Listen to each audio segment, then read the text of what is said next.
FBI is rounding up suspects in a novel insider trading scheme. They allegedly made more than $30 million in illegal profits by hacking news service computers in order to get market-moving news before it became public.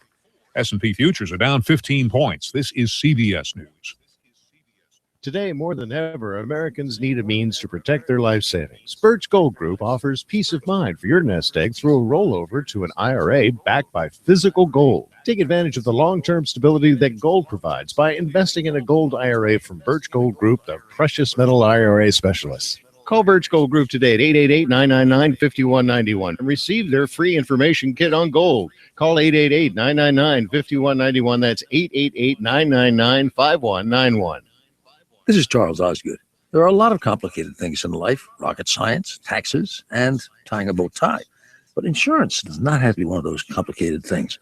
Your local independent agency representing auto owners insurance will sit down and customize a plan just for you. So instead of trying to muddle through it all online yourself, contact your local independent auto owners agency. Auto owners insurance, the no problem people. In Rome, call Burgess Insurance Services of Rome at 706-234-5680. Efforts to stem the flow of cocaine into this country seem to be paying off.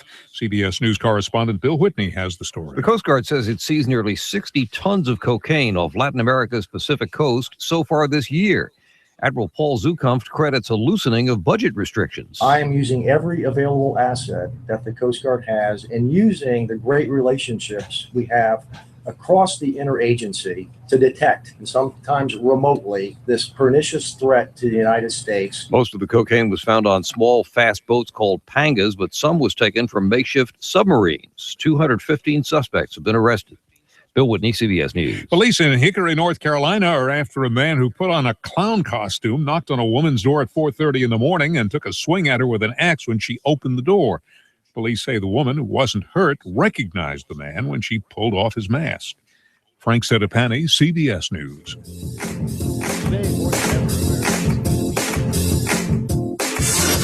You give us 12 minutes and 40 seconds, we'll give you Chattanooga and the world.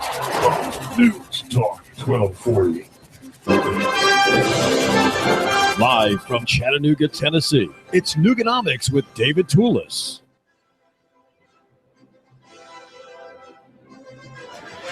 When Alexis de Tocqueville visited the United States back in the 1830s, he made remarkable points in his book, Democracy in America, about the nature of American private associations. Americans, he said, are the most generous people. Everything is done by private parties, by associations, by groupings, by church organizations, by Sunday school classes, by individuals in informal association. Little was done by government. Little was to be seen of police officers and the like, of whom we see much today. Well, here in Chattanooga, there is a private effort underway has been underway now for 2.5 years. It was not really underway. It's in progress to feed children early mornings at a bus stop in Avondale off of Dodson Avenue. And the party involved here, again, a private party, is Chris Rolle and his wife, Dorothy. He's been in the area for 35 years. He's 56 years old. They've been married more than 30 years. And each year in which their private ministry has operated, and it's called Love Expressed, this couple, from their own means, has given about $25,000 meals for children in their neighborhood, waiting early in the morning, often arriving before daylight for the bus to go to school. Well, Chris, welcome to our show today. Good morning. Well, tell us what the new story is. The headlines last week indicated that you are stopping your effort to feed these children because you've run out of money. You've been paying for this this gracious charity from your own pocket. What are you doing now? What's happening? Well, we're going to shut down the breakfast this year because we ran out of funds. My wife and I have lived here at Avondale for 4 years, and it's kind of unbearable because the building really is about condemnable. We had no lights, no wiring, no heat, no air. The plumbing had to be worked on. It needed to be revamped, and there was a lot of serious problems that were. Were you a renter in this building? Yes, we rent. So it's an apartment, some kind of apartment complex. Yes, sir. It's like a duplex. Is it Dodson Avenue or Dodds? Dodson Avenue. Dodson. Okay. Yes, sir. And so you're a renter there, and in the front of this brick building, as I saw on a TV report, you have set up a kind of a square, right? And what tell us what happens? What are your purposes and goals by having this presence for these children each weekday morning? Well, when my wife and I moved there about 4 years ago, we noticed the children catch the bus, of course, across the street, and we noticed fighting and cussing and horse playing, standing in the street. And this one particular day, we saw this young boy about around the age of 14, 15. He dragged a little young girl down the street from one utility pole to the next. And that was, I guess, the straw that broke the camel's back. We were riding and we saw this and we stopped. And we told him, you can't do this. We won't have this. We won't tolerate it. Of course, he cursed us out. But my wife and I, we prayed and we asked God, what can we do to make a positive impact in these children's lives? And after a few days, we felt like God said, feed them. So that next morning, we put breakfast out. We had the breakfast out. No one came over. Children saw it out, laying out on the buffet, and no one came. My wife, we both beckoned them over. Come over. It's free breakfast. You guys are welcome. They wouldn't come. So finally, she walked across the street and talked to a few of them. And 2 or 3 of them came back across the street with her. And the other children, of course, were talking about them, saying, well, you broke this and that and the other. You don't have food at home. You got to go over there and eat. But anyway, it started out about 18 children. Now we're up to over 100 children a day. We don't know what to expect this year because we've had a lot of new children letting us know through the city and stores and different things that they're going to be at the bus stop breakfast this year. So we look for the numbers to increase. Well, there's a great book called The Death and Life of Great American Cities that talks about how life in a city is really made vibrant by people such as you who care and sort of take propriety in, take a sense of ownership on things happening in the streets, in front of your dwelling or your business. And that's really what's happened. You've kind of taken possession of this part of town on this street, and those people there belong to you in a way, right? And now you've come to belong to them. Yes, sir. I guess that's the way they feel. My wife and I, it's not about us. It's not because we're great people or anybody special or nothing. It's just that we feel a beckoning from God himself. Not that we're all so righteous people or anything. It's just sometimes God used simple people like my wife and I to do things for him. Well, what you're doing is what Jane Jacobs describes in her book, and it's really where Christian charity seems that it can flow more graciously, more easily when the people have relationships. And so you've developed relationships with these 100 children, and so you know all of their names, Chris Rolle. Yes, sir. Most definitely. We have grown a relationship with them. The children have asked us to be their grandparent, be their uncles, their aunts, and they ask us for things I guess they don't ask their parent for, or either they ask their parent for and don't get. They make requests on what they want to eat. A lot of times they don't get it because we let them know that we're not funded. We don't get government funded or anything like that. It's just out of pocket. So you get what's there. Well, what kind of things does your Love Expressed ministry to these children offer in the morning? Well, we have a buffet of at least 15 items every morning. They get bottled water. They get some type of real juice. They get whole milk because they don't want 2% milk or low-fat milk. They get Pop-Tarts every morning. They get oatmeal, flavored oatmeal every morning, hot grits, flavored grits, some type of nut, whether it's peanuts or sunflower seeds. They get granola bars. They get gummies, fruit roll-ups, yogurt, cheese crackers, peanut butter crackers.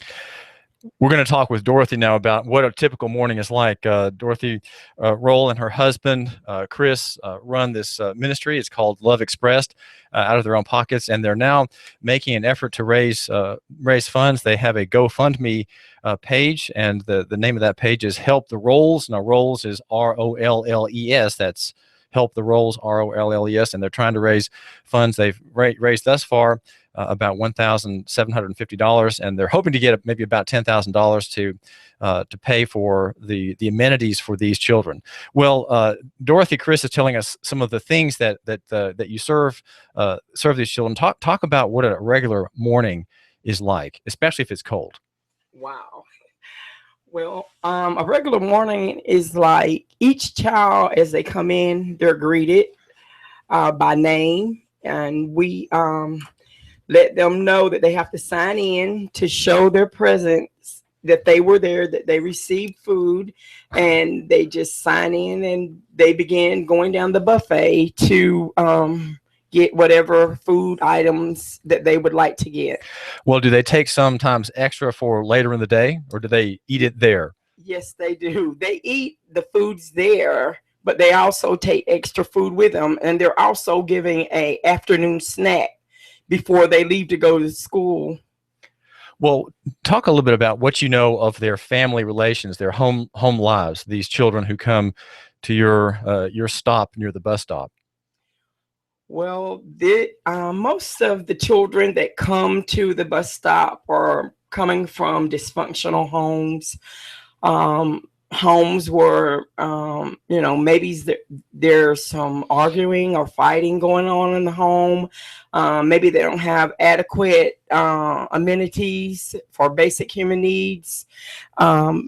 There's all types of situations that we deal with, as far as maybe not having that support in school that they need, or having someone to help them with their homework. It's just a number of items on any given day. We never know what we're going to face. And so since you have so many children and there are just two of you, there's really a limit to what you can do in the way of conversation or help in the morning before the yellow bus arrives.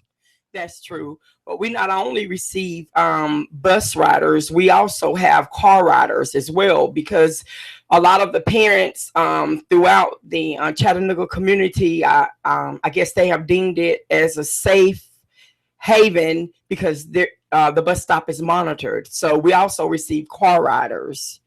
So parents drop their children off there to take the bus. Is that what you're saying? These children would be otherwise at other bus stops, but their parents bring them here to your front door? Yes, and also we have car riders that drop them off and wait for the child to receive their breakfast, and then they get back in the cars and go to their respective schools. Well, my listeners has this question, Dorothy Rolle. Are you somehow being taken advantage of by these other parents who don't want to maybe want to do something or supply the right kind of granola bar for their children?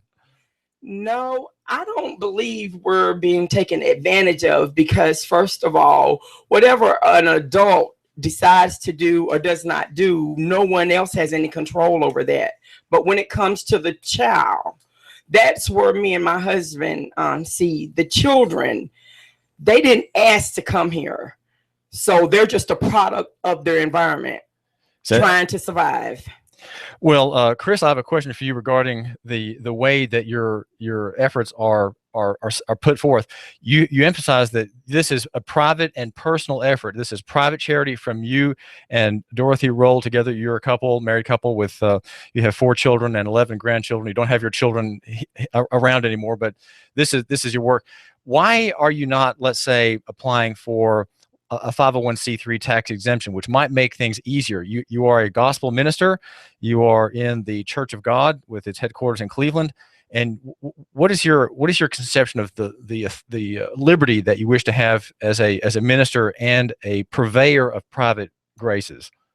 Well, we've never really gone out and petitioned any funds to help support this ministry, because we feel like God asked us to do it, or requested that we do it, or put it on our hearts to do it, however you would like to word it. But we started applying for 501c, which we know that there's millions of dollars that's out there that we could get a part of. Being a ministry, being a religious ministry, and we did apply for the first half of it, but we didn't send the paperwork in. It cost $1,000. A man did donate the $1,000 to us last year. That's where we got the paperwork done in Orlando. They did it for us. But my wife and I, we prayed about that as well. And we feel like with the 501c, there's going to be control from the government.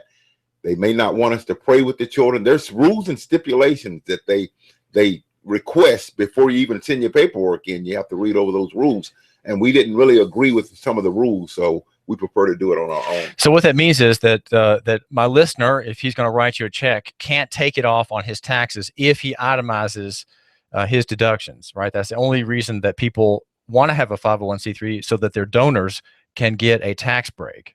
Well, we haven't been donated. Matter of fact, H.H. Gregg donated us a washer and dryer last year, and they did take it off their taxes because they sent me a tax form to fill out to get the tax break from the gift.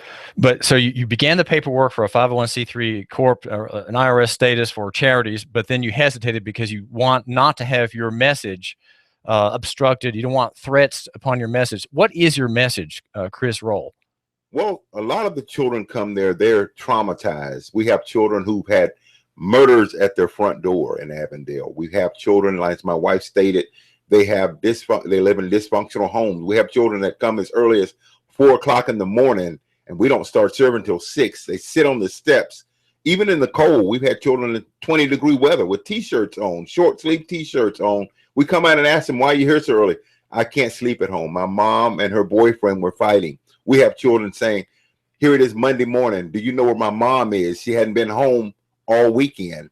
I'm talking elementary children. So they're traumatized. We have different situations. We have children that come to the bus stop with no shoes on, and they're going to school with no shoes on in the rain, in the cold. This is not a one-time thing. This happens on a too regular of a basis.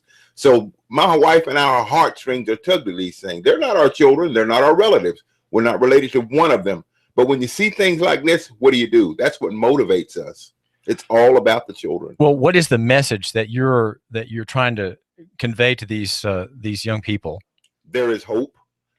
That's the name of our ministry, Love Expressed. We try to express love to these children. When we started this thing, they said, well, what are you doing it for? Nobody cares about us. What is this, Hunger Games? They couldn't figure out why somebody cared. We've asked some of the children, they say, we feel like we're hopeless. There's no hope for us. We can't get hope at home. We can't get anything that we need at home. We can't get it at school. We can't get it at church. We can't get it in the neighborhood. So what do? Somebody needs to step in. So we stepped in. This is David Tulis. We're talking with Chris and Dorothy Rolle, the couple who are from their own pockets feeding hundreds of children every week at Avondale on Dodson Avenue. Well, Chris, let me ask about opposition. What kind of opposition has been thrown at you from neighbors and maybe city officials?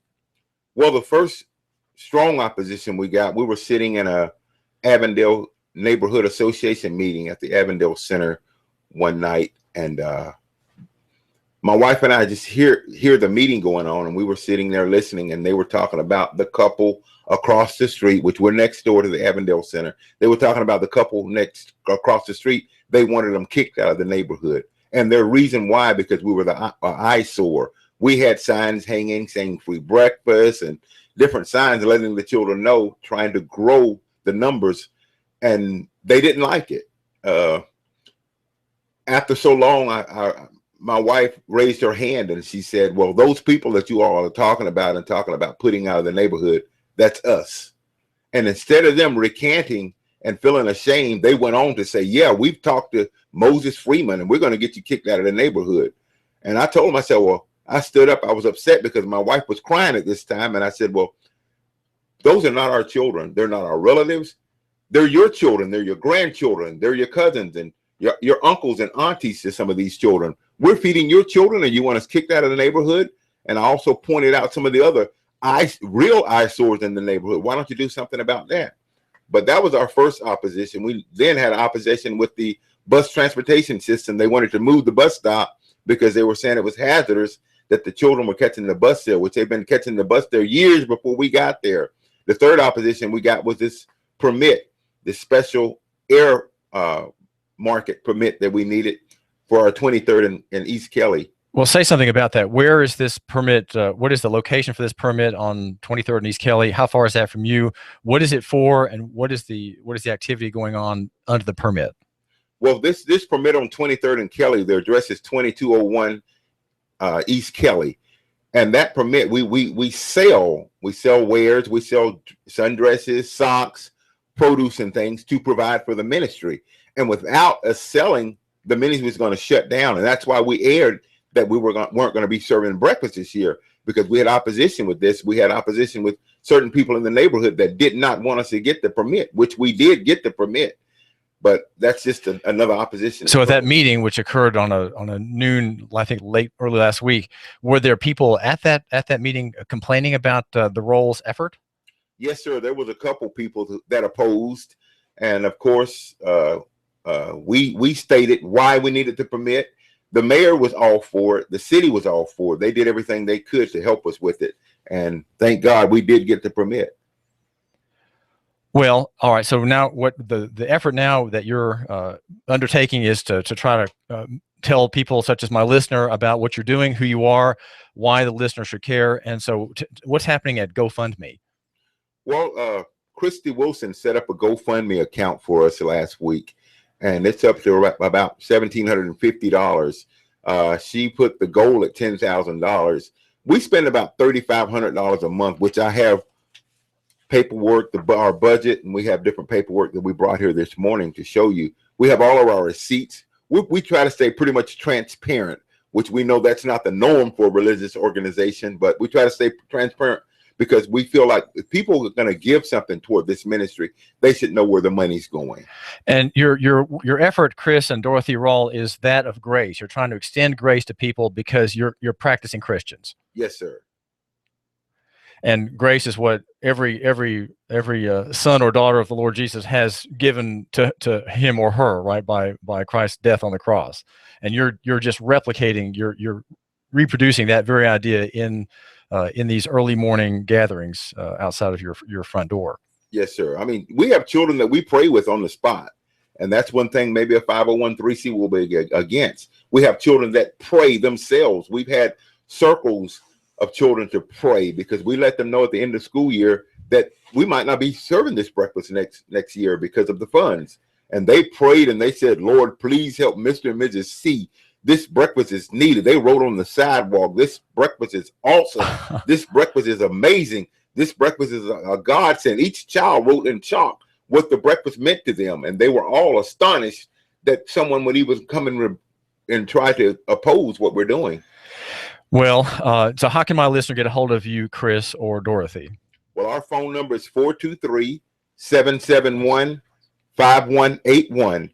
That's 423-771-5181. Our address is 1314 Dodson Avenue. 1314 Dodson Avenue. And our GoFundMe is GoFundMe help the Rolles. And Rolles is with an E. That's ROLLES. Yes, sir. Well, this is David Tulis, and we're talking with Chris and Dorothy Rolle, and with an E at the end, and who have been for two and a half years now taking care of children, feeding children, praying with children, providing shoes and coats for children, many of whom are from poor families, broken families in their area who are waiting at the bus stop in Avondale, waiting to go to the public school. Well, this is David Tulis, and our show is about local economy and the free market. Local solutions really work, and the benefit, as Chris Rolle suggests, is that they're personal. They're highly personal, they're highly effective, and they penetrate down deep into the soul of the person receiving the good work. This is David Tulis. I've got something I want you to hear. Hang on. You give us 12 minutes and 40 seconds, we'll give you Chattanooga and the world. News Talk 1240. When my brother and I opened our first Jets Pizza, we believed if we made the best pizza, customers would find us. So we made fresh dough each day, used fresh toppings, and premium mozzarella cheese. 300 plus stores later, we still do. Try Jet's famous 8-corner pizza with premium mozzarella cheese and one topping, now just $11.99 for a limited time only. Jet's Pizza, the best pizza in town. 3600 Hickson Pike. Life is short. Eat better pizza. Let's get Jets. We've got a table here at Delia's in Saudi Daisy, ready to delight in a plate of authentic Mexican food. Delia's spreads a rich selection: loaded nachos, crazy chicken, homemade tamales, maybe the enchiladas with beef, chicken, pork, quesadillas. Every dish beautifully pictured on the menu to help us decide. Join us for lunch or dinner. We're at Delia's in Saudi Daisy on Dayton Pike near the Thrasher Light. Here's dinner. Delia's uses the freshest ingredients, cooked to perfection. Nachos, homemade. Delia's open every day except the Lord's Day. For lunch and dinner, treat yourself to Delia's genuine Mexican food. In Saudi, call 521-7145. That's 521-7145. Do you feel better outside your home or business than in? Indoor air quality is important. Mildew, mold, smoke, water, and rodent damage are prime causes of poor indoor air quality. Ducts Indoor Air Professionals, better known as Duct Busters, cleans HVAC systems using 127 definable Duct Busters steps. Let Mark Thompson address the indoor air quality at your business to help reduce employee illnesses. Prevent fires by cleaning your dryer vents. Mark and his parents, Dick and Joan Thompson, have been building our local economy and helping local people with HVAC systems 16 years. Ducts Indoor Air Professionals. Call 876-9907. 876-9907. Ducks. Call now. You give us 12 minutes and 40 seconds, we'll give you Chattanooga and the world. News Talk 1240. Here comes Dale Earnhardt Jr. He's got third. He's going for second. Earnhardt going for the lead. The NASCAR Sprint Cup Series is on the Motor Racing Network. Coverage continues Sunday here at Live on the Motor Racing Network, the voice of NASCAR. Check it out live on Chattanooga's official NASCAR radio station. News Talk 1240. Right now, you can save half off at hotnewstalkradio.com. Go to hotnewstalkradio.com and click half off for exceptional deals on new and pre-owned unique quality items. For Hamilton County residents only. Save half off at Jet's Pizza, golf clubs, coffee, tea, a real sword, jewelry, and much more. It's half off. Go to half off at hotnewstalkradio.com right now, then click on half off to save big. Be sure to join us live Wednesday, Thursdays, and Fridays at 11 a.m. as we bring you lots of fantastic deals right here, AM 1240 Hot News Talk Radio. hotnewstalkradio.com and half off. Surf our site and ride the wave of savings. You give us 12 minutes and 40 seconds, we'll give you Chattanooga and the world. News Talk 1240. If the South would have won, we'd have had it made. I'd probably run for president of the southern states. The day Elvis passed away would be our national holiday. If the South would have won, we'd have had it made. NASCAR, Laura Ingraham, David Tulis, Coast to Coast AM, and CBS Radio News. Chattanooga's news, talk, and sports leader. News Talk 1240. Fox News Radio. I'm Lillian Wu. GOP presidential hopeful Donald Trump speaking out on Fox, still not ruling out a third-party run. Want to keep that door open in case I don't get treated fairly. Also, the fight against ISIS, telling Fox and Friends we should take their wealth. Cut them off at the oil. I said keep the oil because somebody else will take it, Steve. I said it on your show many times. You did. Guess who took it? ISIS took it. And by the way, Iran is taking it. Everybody's taking it but us. We spent $2 trillion, thousands of lives. No mention of the controversy surrounding Trump's remarks about Fox News anchor Megyn Kelly. Democratic presidential candidate Bernie Sanders, meanwhile, promising to end institutional racism during an appearance in front of a packed Los Angeles arena. And about 24 people have been arrested in Ferguson, Missouri, where there were protests for a fourth night over the death of Michael Brown a year ago. Fox News, we report, you decide.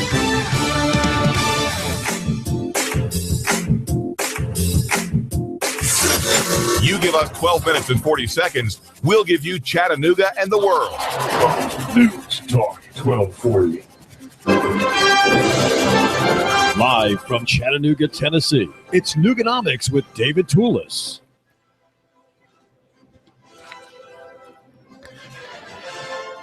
Sean Phipps at Nooga.com is telling us about Peter Lundberg, who is going to be raising a sculpture, it seems in very, very short order, at the sculpture field at Montague Park.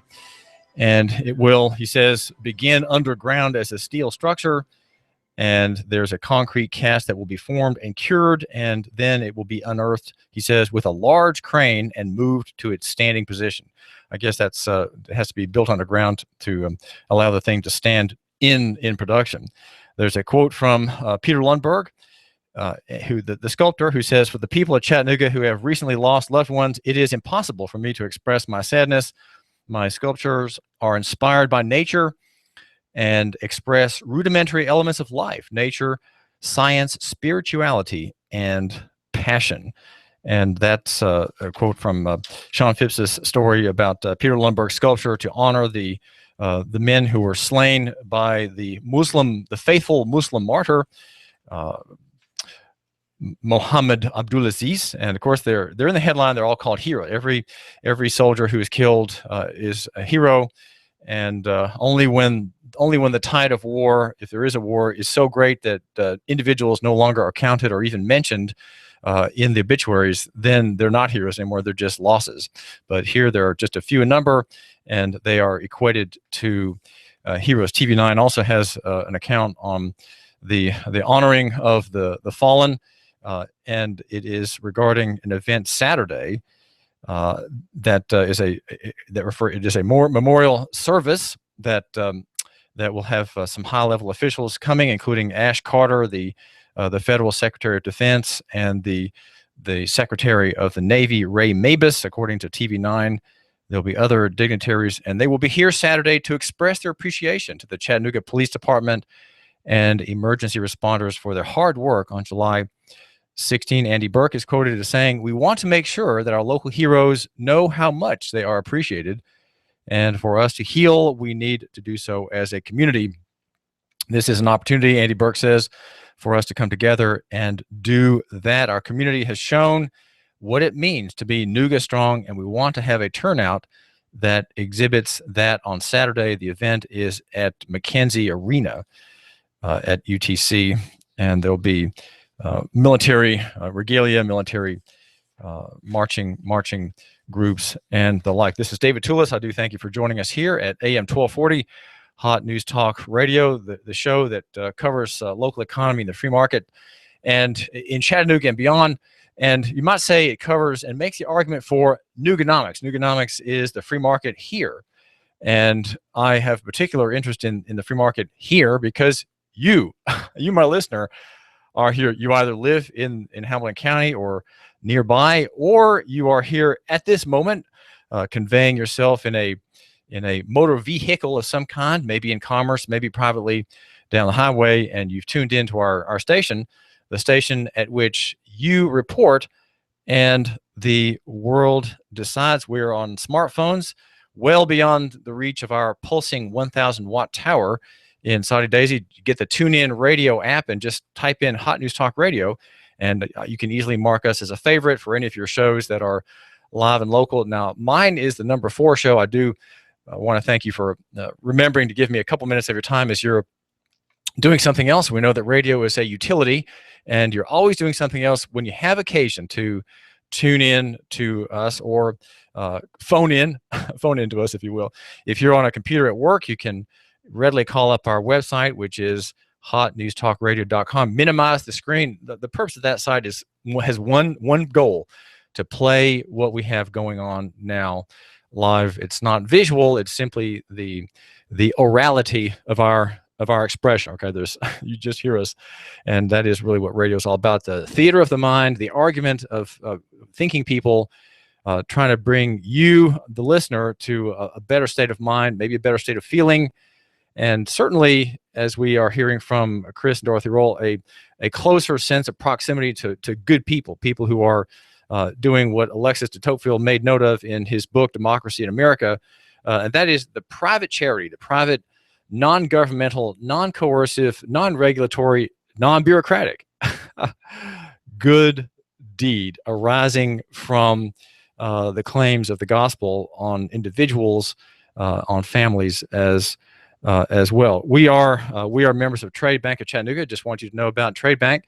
It is the parallel economy, if you will, parallel dollar accounts.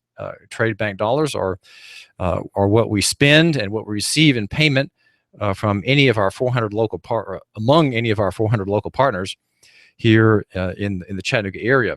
You can learn more about this neat system of bartering and improving your cash flow by calling the German with the Southern twang, who's been in Chattanooga for 2 decades at least, and his name is Jürgen Mutz, and his number is 877-2202, 877-2202. Make sure that if you're hungry for a pizza that you go to Jets in Hickson, Jets Pizza.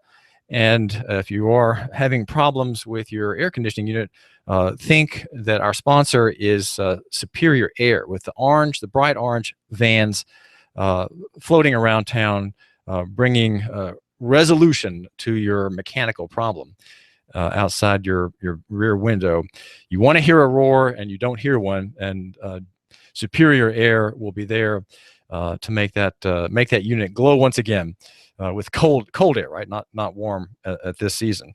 And also, we just want to mention, since we are the station that covers the most remarkable form of air pollution, that if you have an indoor sort of air pollution not caused by the good people, but just by regular mold and mildew, that you contact the Ducts folks. Ducts, formerly Duct Busters, are the indoor air professionals, and that outfit with its highly trained staff will clean out the mold and mildew and the junk from your long neglected ductwork. And no, if the crewman finds the aftermarket Lego rifles and pistols that fell down your vent, they will not be restored to your 4-year-old. I'm so sorry. They will probably not be returned to him unless that man is paying very strict attention to what he's doing. This is David Tulis, and I do thank you for joining us here at the station where you report and the world decides. Love your neighbor, buy local. We are about local economy, and almost everything we get to is about that. Can we have a local economy, or do we have to simply be dragged along or be dragged down even by the national sector and the national economy? The story about the Rolles who are taking care of poor children outside their front door in a kind of a ramshackle apartment complex on Dodson Avenue is one that we offer as an example. It's an example of not just Christian grace and Christian charity, but of initiative and a real sturdy sense of obligation. And the obligation is not to oneself.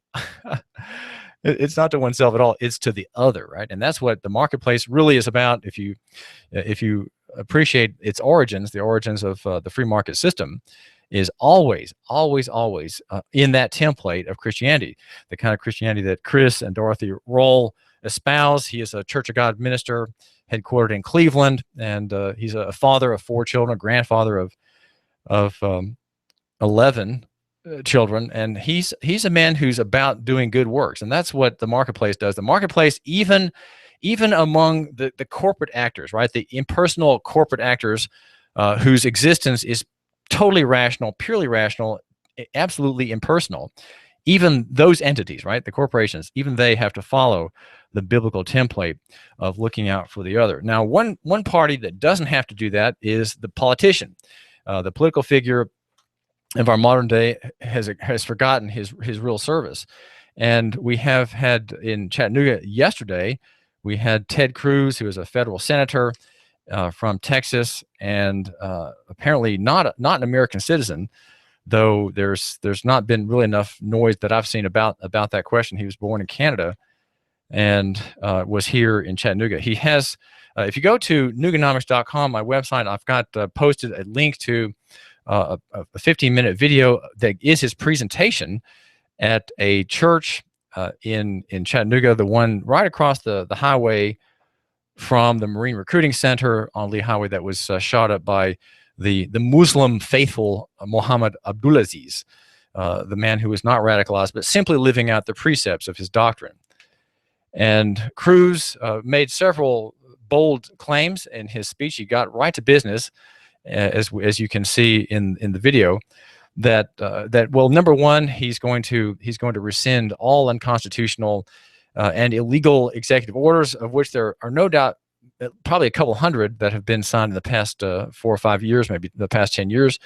But how, I wonder, will he know which ones are unconstitutional? Many are extra constitutional, and somehow they're not unconstitutional. They are simply outside the Constitution. They are in a jurisdiction that is wholly given to the federal government, or let's say assumed, right? Not given by the Constitution, but assumed by the federal government in international jurisdiction. And that's one step. The second point I think he mentioned, as I'm recalling now, is to defund Planned Parenthood Federation of America, which has had the most remarkable revelations about it in the past couple of weeks, thanks to David DeLayden, the investigative journalist who has worked for 3 years without a product. Right, he had for 3 years. His product has been building up internally to his organization, and it is now coming to the surface. The excitement of publication is upon David, though there is one judge who has forbidden publication of any videos with stem cell staffers in them or in it. And so he's having a little bit of excitement there added to that one documentary video. These are all quite short, 8 to 15 minutes long, and no doubt with the abuse by the judiciary, that particular story will gain heightened interest in the marketplace of ideas.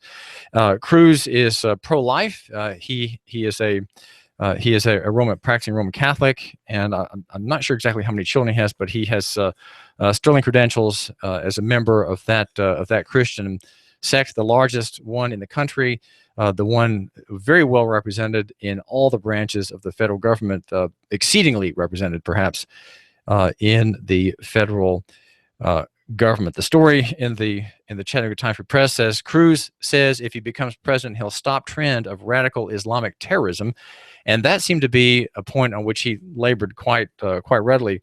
Remember that Cruz wants to become the president of the American national government.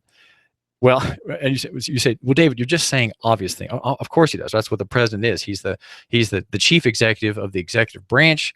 The branch that executes the laws of Congress, right? That's what executives do. They execute existing claims of power or existing laws or obligations created upon the national government by Congress by lawfully passed bills. And of course, resolutions by Congress also have the effect of law, even though they're not laws. They're just resolutions. But somehow, when they pass, they become laws in a most amazing formula.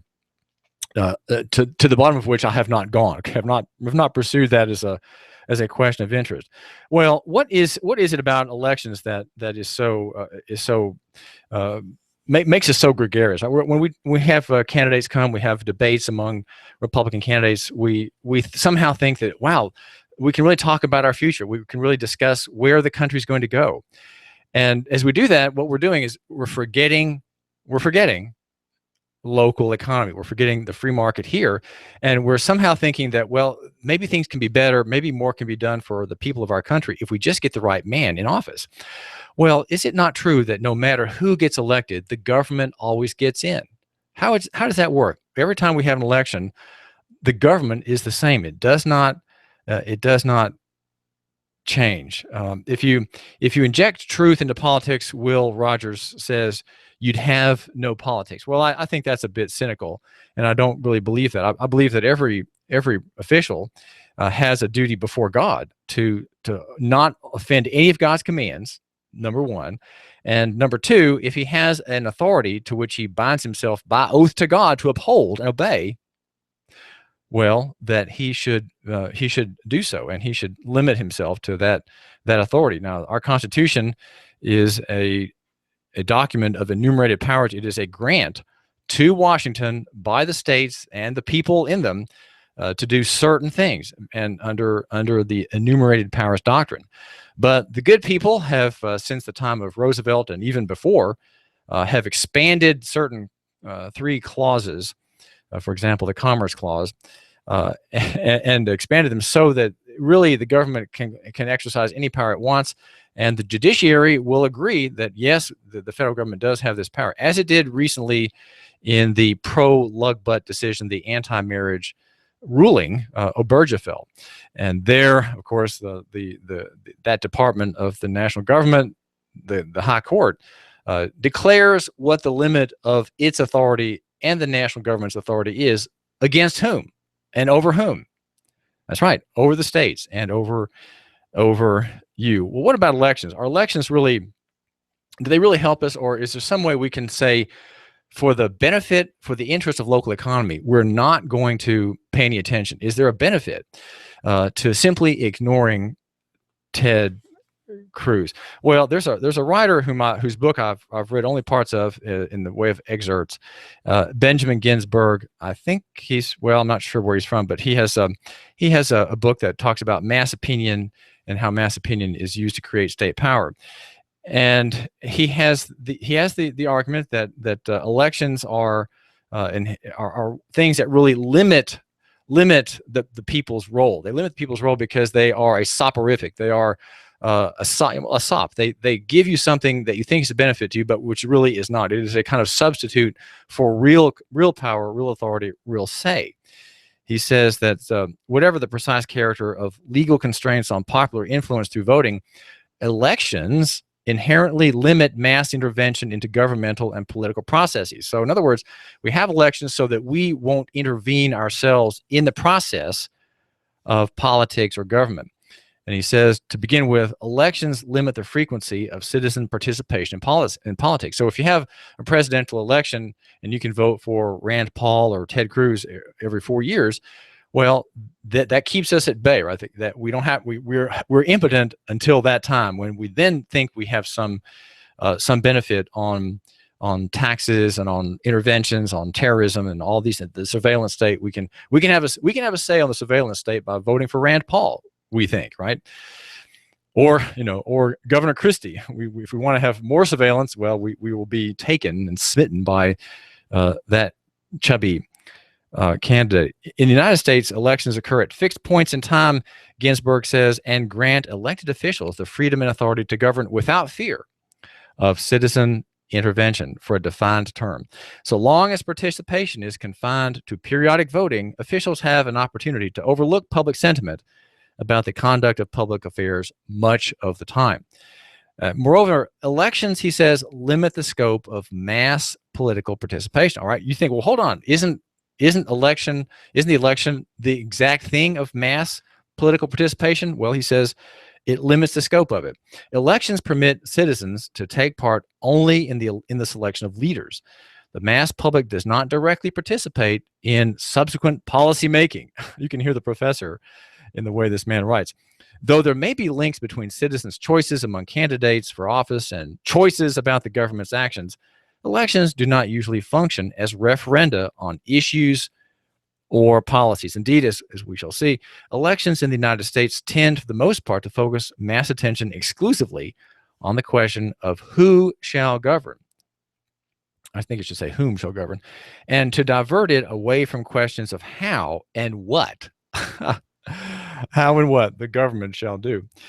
Last, elections limit the intensity of mass political activity by converting it from a means of asserting demands to a collective statement of permission. I really like that phrase. Elections are a collective statement of permission for one party to do something or another, or one man to do something or another. And it is a permission that's very, very general, and the moment it's granted on the day of election, or the day after, I guess, once the election is secure, it really becomes irrelevant. In the absence of formal avenues for popular involvement, political participation, he says, serves almost exclusively as a device for the expression of strongly held beliefs and preferences. So long as political involvement is difficult, usually only those individuals with intense or extreme opinions will be sufficiently motivated to seek to become involved. Elections, however, facilitate participation sufficiently that large numbers of citizens take part, despite their relative indifference or apathy about most public questions. Just as polls can dilute the weight of those with intense views, elections usually submerge those participants with strongly held views in a generally apathetic mass electorate. And the idea that he's offering here and touching on is the rise of apathy. It's long in coming, and it's going to it will continue. The apathy of the voter in Hamilton County and Chattanooga, in my estimation, is a right recognition of the death of the idol of politics, the death of the idol of the vote of the Congress, which have all been erased as a kind of salvation, right? We've given here in Chattanooga and Hamilton County, we've given a kind of messianic purpose, a kind of messianic efficacy to political figures. Ted Cruz, right? Mayor Burke, Governor Haslam, Senator Corker, Senator Alexander. These all are infused by us in our kind of naive, our kind of naivete, right? Our idealism.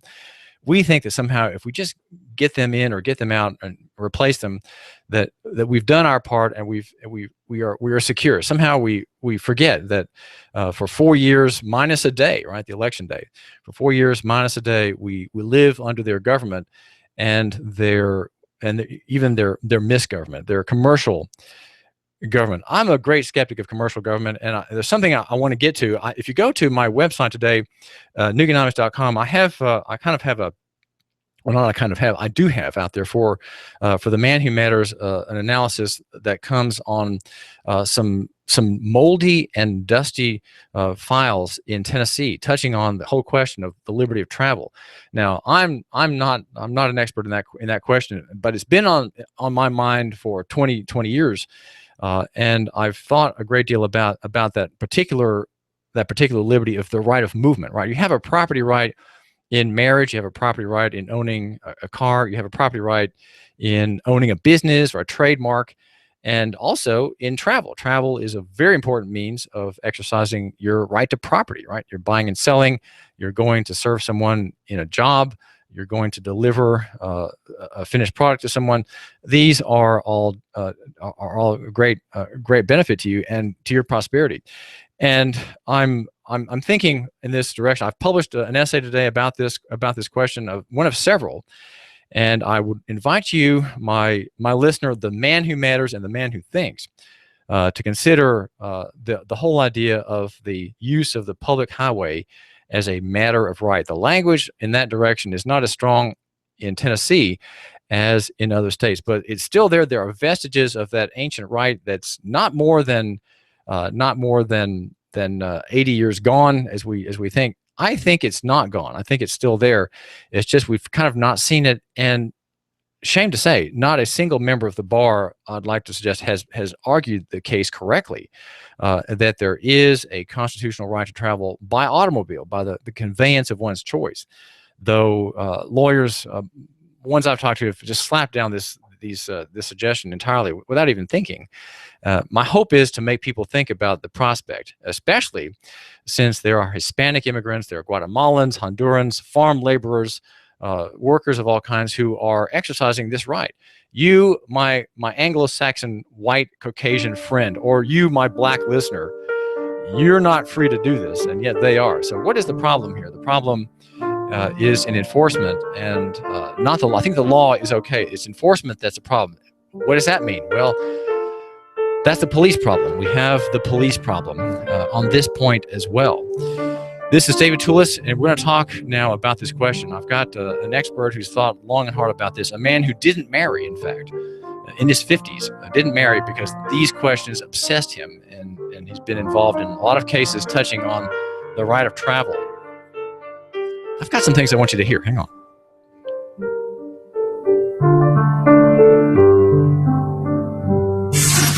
You give us 12 minutes and 40 seconds, we'll give you Chattanooga and the world. News Talk 1240. Sky Aerial Services uses advanced drone technology to give you a better perspective and depth of your property and project. We offer aerial photography and video for your business, farm, home, or advertising campaigns, as well as editing services to complete the experience.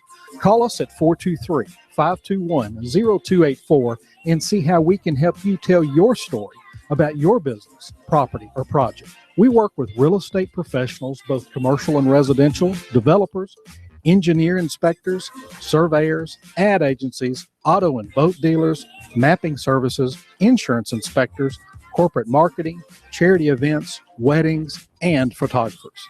Our consultation is free. Call 423-521-0284. That's 423-521-0284, or visit our website, skyaerialservices.com. Sky Aerial Services. Here you The are, sky working to is keep our your limit. customers happy and to manage your cash flow. IRS problems are the last thing you need, but here they are, flapping about you like vultures. Get help from Eric Pelton and his team of accountants at E.J. Pelton Company. Audits, letters, proposed return changes, 1099s, penalty threats. Pelton Tax Resolution Services brings peace of mind and helps you keep more of what you've earned. EJPelton.com. Offices on Brainerd Road and in Saudi Daisy, just north of the Bilo. That's E.J. Pelton. Call 622-3156. Think ahead. 622-3156. Are you tired of working in corporate America, or have you recently lost your job and would like to consider owning your own business? If you are, please call me, as I can help you look at franchises or business opportunities that fit you, the economy that we're in, and the type of businesses that are right in the greater Chattanooga area. After I help my clients find the right opportunity, I also help them find the best way to finance the business, including paying yourself through the startup phase. If you would like to learn more about opportunities that may be right for you, please call me for a free assessment. My name is Bruce Krebs at the Entrepreneur Source. Phone number is 423-875-5621. You give us 12 minutes and 40 seconds, we'll give you Chattanooga and the world. News Talk 1240. If you have the DTs, shit, because your phone is on the fritz, you have nomophobia. You need help. Your telecom doctor is in. Cell Surgeon at Northgate Mall. Cell Surgeon yanks open the ribcage of your phone, pries out the dead heart, and puts in the beating life that you lead on your cell phone. Broken screen, phone not charging, water damage, battery given out? Cell Surgeon at Northgate Mall next to Old Chicago Pizza. Check us out on Facebook. Open Sunday. Cell Surgeon. We bring your phone back to life. Mention Hot News Talk Radio and get 10% off. Any way that you kill somebody when they're innocent and defenseless is detestable. My biological mother was 7.5 months pregnant when she had a saline abortion, which was meant to burn me both inside and out. And the doctors have also said that I should be blind and all of these horrendous things. Praise the Lord, the abortionist was not on duty the moment that I came into the world. Praise the Lord, the abortionist was not on duty the moment that I came into the world. I was actually delivered in an abortion clinic.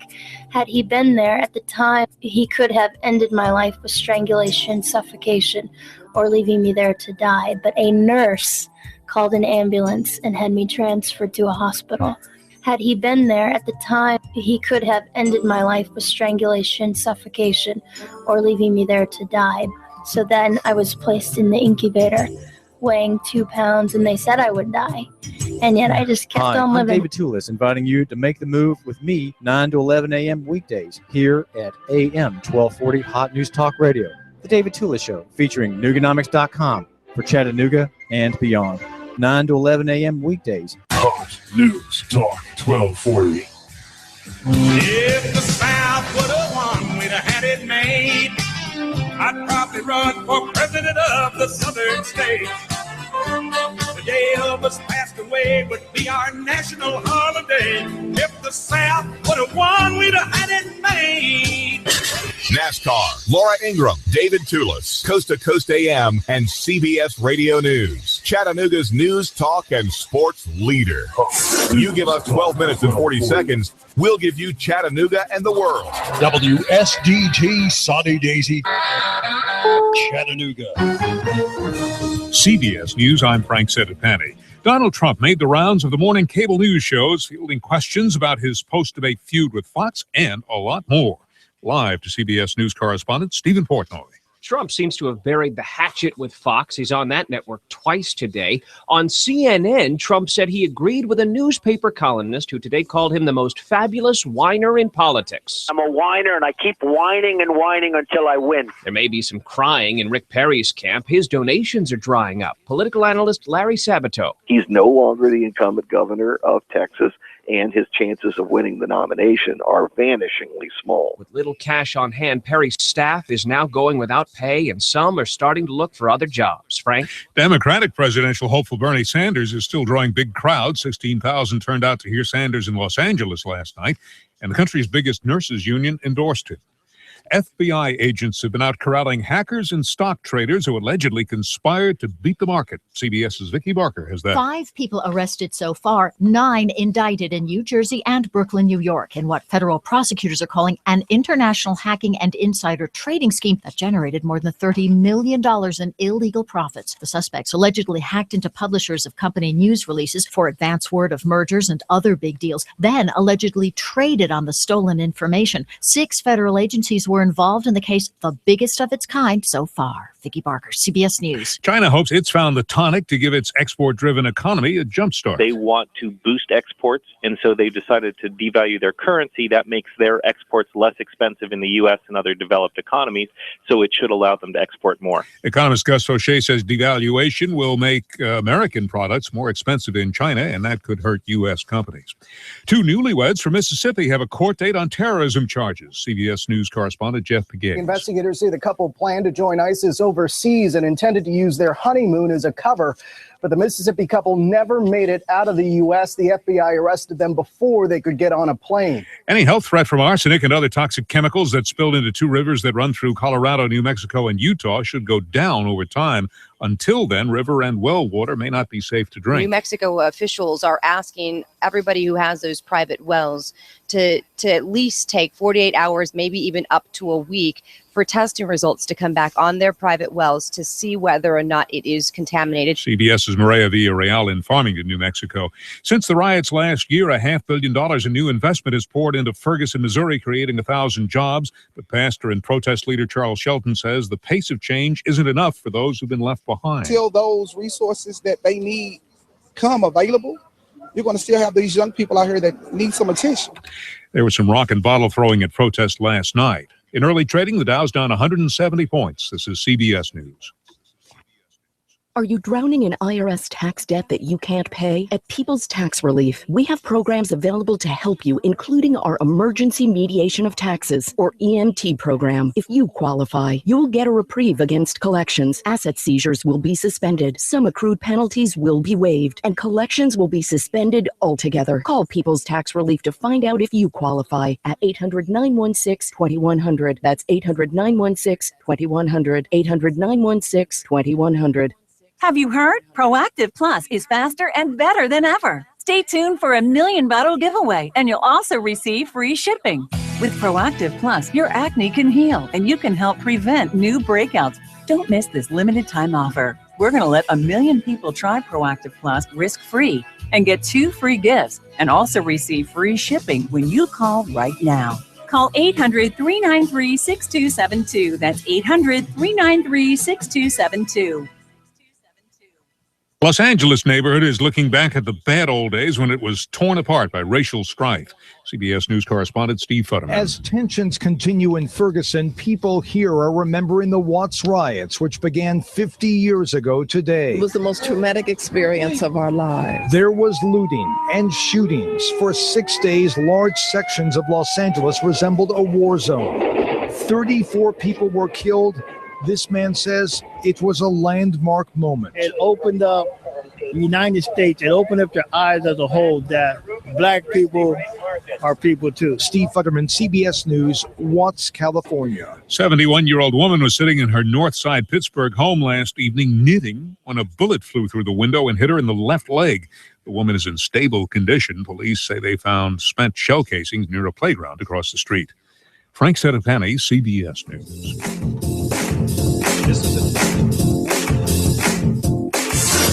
You give us 12 minutes and 40 seconds, we'll give you Chattanooga and the world.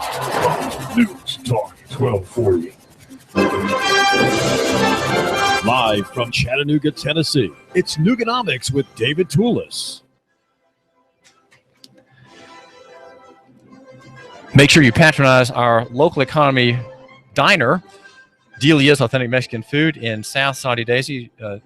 Maria Hernandez is on Dayton Pike near the Thrasher Light and has the best lineup of nachos, crazy chicken, homemade tamales, enchiladas, and the like that you will eat. Everything is with the freshest ingredients and cooked to perfection at Delia's Authentic Mexican Restaurant. The special today is the taco platter, number 28 on the illustrated menu.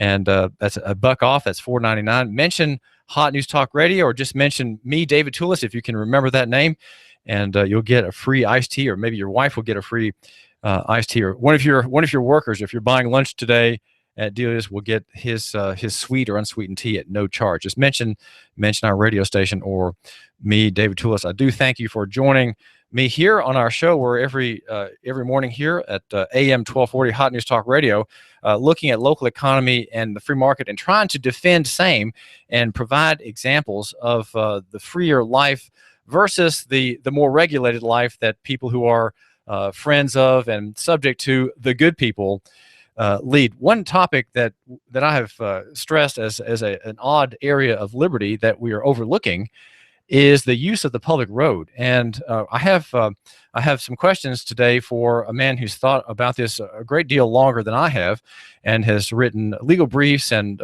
analyzed laws in his state of Washington quite extensively, and come to the argument and the position that the right to travel by a conveyance of your choice, by a car, let's say a pickup truck, maybe even a motor vehicle, is something that you have. You just don't know it. And what has happened is that your right to exercise travel, the property right of travel, has been subsumed, if you will. It's been absorbed by the modern administrative state, which exists and fills the horizon. It so fully fills the horizon that you can't see that you have a constitutional liberty somewhere in there, squeaking along the corners, if you will, around the edges of this giant system.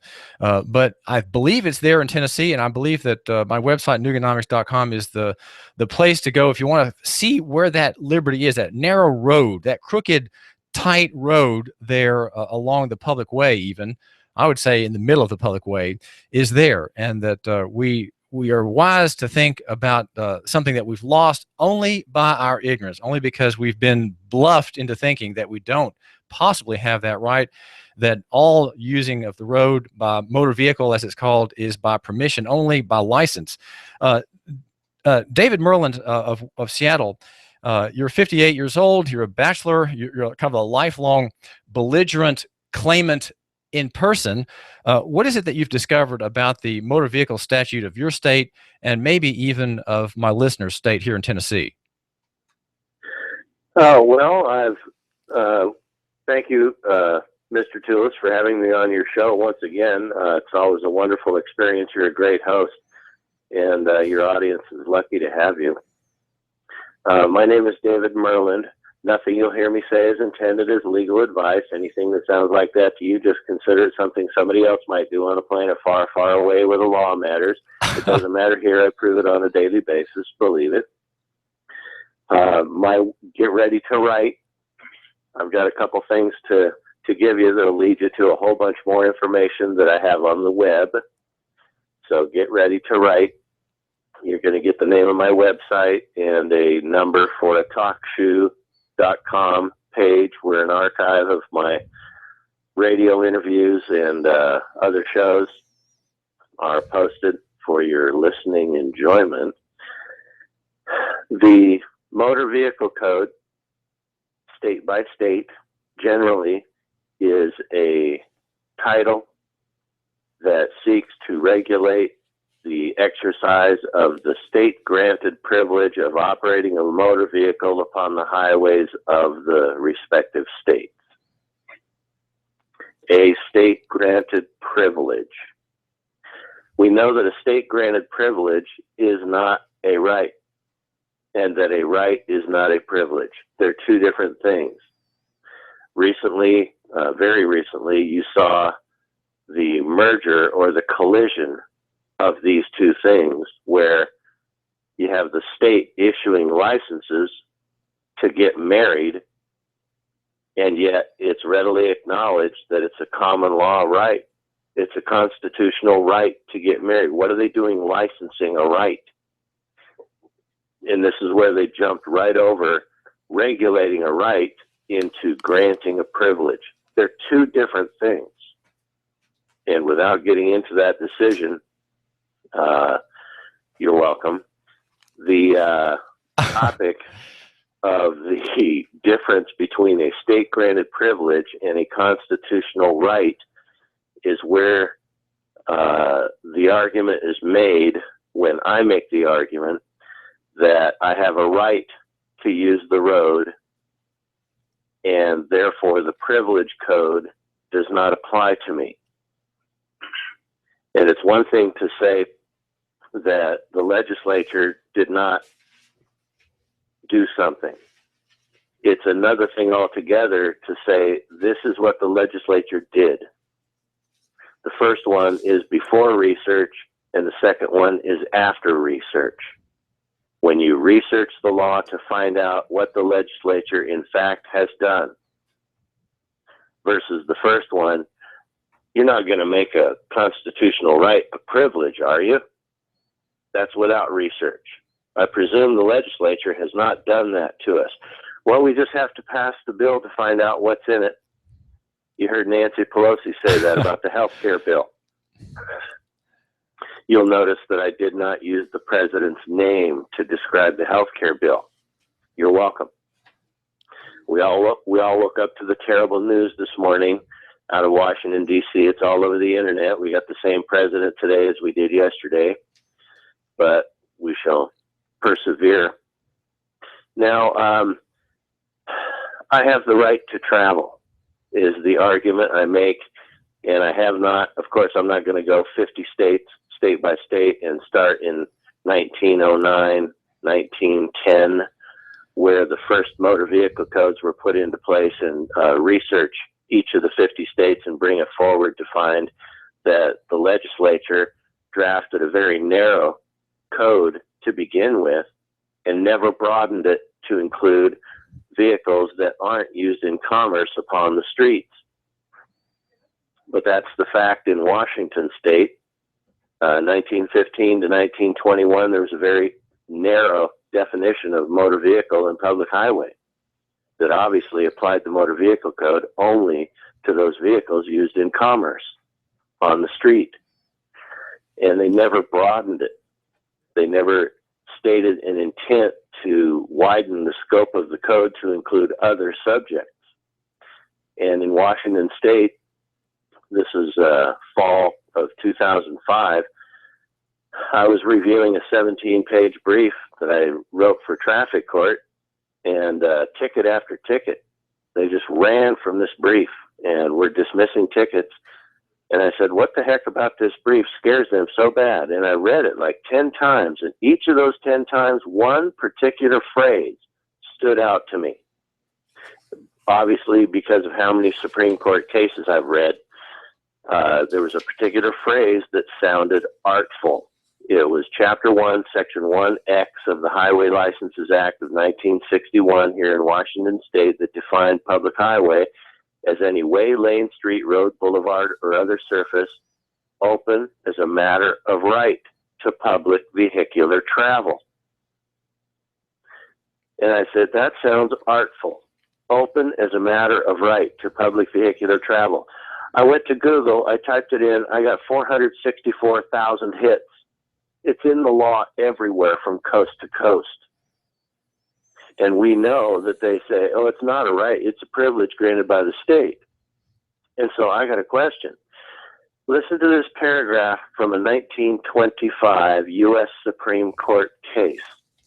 You know, the Supreme Court, they can only decide the issues that are in front of the court. And this issue was not before the court, but they made a reference to it, and I read it as an invitation to litigate, an invitation to bring the question before the court, because you might have a right here that you're overlooking. Listen to this. Buck versus Kuykendall, 1925. The right to travel interstate by auto vehicle upon the public highways may be a privilege or immunity of citizens of the United States. A citizen may have, under the 14th Amendment, the right to travel and transport his property upon them by auto vehicle, but he has no right to make the highways his place of business by using them as a common carrier for hire. Such use is a privilege which may be granted or withheld by the state in its discretion without violating either the Due Process Clause or the Equal Protection Clause. End quote. So the point there, Supreme Court, so the point there, David, the question of whether or not you do have the right before the court, and so they're not deciding it, but they're sending up a flare saying, excuse me, but a citizen may have, under the 14th Amendment, the right to travel and transport his property. Now let's just make a distinction here again, David Myrland, a distinction between private use and public use of the road. The man who's using the roadway carrying people or goods for hire, he's in commerce, and he, I guess theoretically at least, would be subject to regulation by the legislature because he's making a profit on the public asset, which is the road, right? The road which the taxpayer has to pay for, and he's making a profit off of that public asset. The private user of the road is not doing that. He's simply transporting himself and his goods and his family members and other people, not for hire, on the road. He's not using the road for his profit directly. Is that right? Precisely. Okay. So we'll go on. And here's the part. I told everybody to get ready to write. Here you go. My website, we v gov, as in we the people versus government, wevgov.com. I've got a motor vehicle code page. And on the motor vehicle code page, near the top of the page, you have that quote from Buck versus Kuykendall, 1925. Here's a 1935 Washington State Supreme Court decision, Neely versus Bach. It is well observed that a highway within the contemplation of the Act is every way or place of whatever nature open as a matter of right to the use of the public for the purposes of vehicular travel.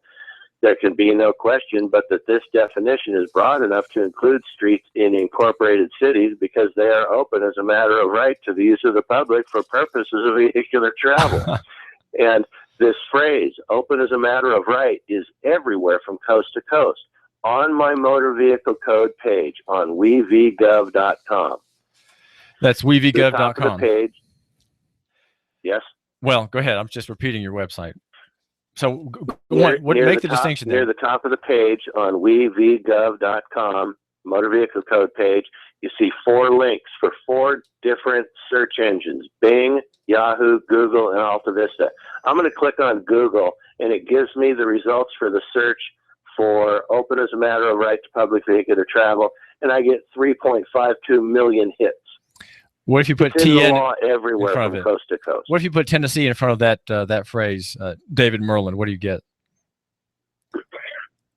In Tennessee, here's a web address for a file that contains the results I found on the web, wevgov.com/tulis.zip.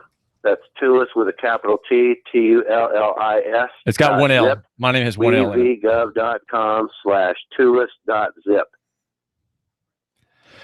Well, I'm not sure what the purpose of having my name in there. David Myrland, my name has one L, by the way.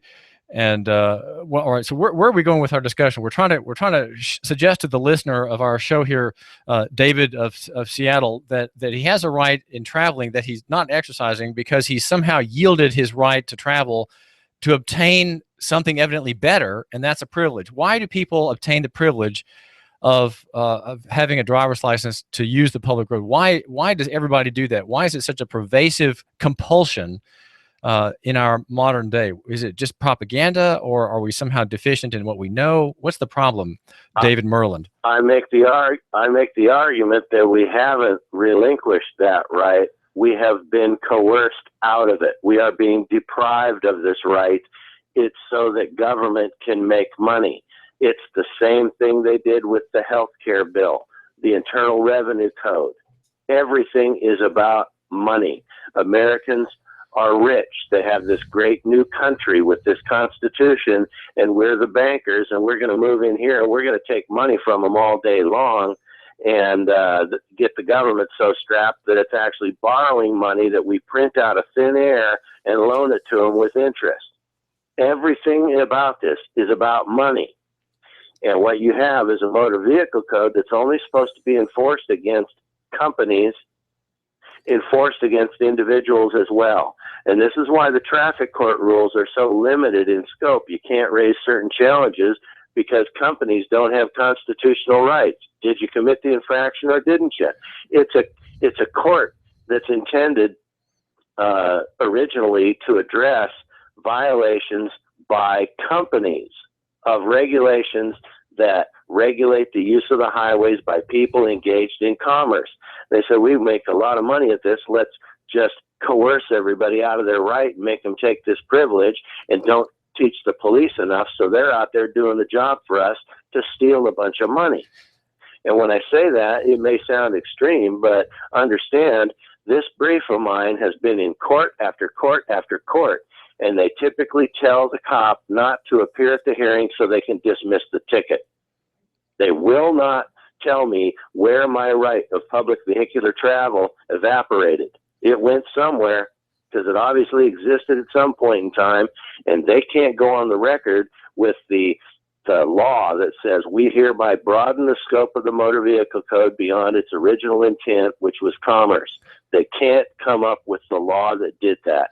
We've been coerced into taking a privilege, and along with that comes motor vehicle fuel excise tax, motor vehicle tire excise tax, license plates, annual tabs, emissions, toll roads, the traffic tickets, the bail, the red light camera enforcement, everything motor vehicle code, everything motor vehicle.